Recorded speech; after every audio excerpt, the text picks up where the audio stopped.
ম্যাচের টি-20 সিরিজের 3টাতেই হেরে হোয়াইট ওয়াশ হলো বাংলাদেশ দল। তবে নাসুম আহমেদ পেলেন মোটরসাইকেল পুরস্কার, আর সেটা নিয়েই অদ্ভুত কাণ্ড ঘটালেন টিম ডেভিড। অন্যদিকে ম্যাচ হেরে সংবাদ সম্মেলনে একই বললেন অধিনায়ক তাওহিদ হৃদয়।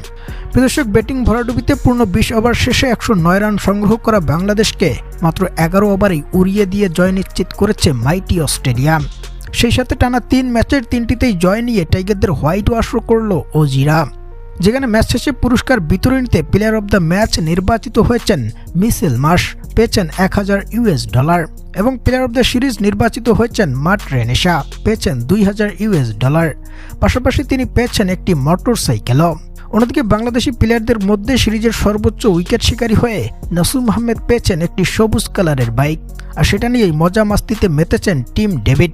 যেন পাত্তাই দিচ্ছেন না নাসুমকে, একাই বাইক নিয়ে ঘুরে বেড়ালেন গোটা স্টেডিয়াম। এমনকি ট্রফি নিয়ে উদযাপনেও তার বাইকে বসেছিলেন টিম ডেভিড।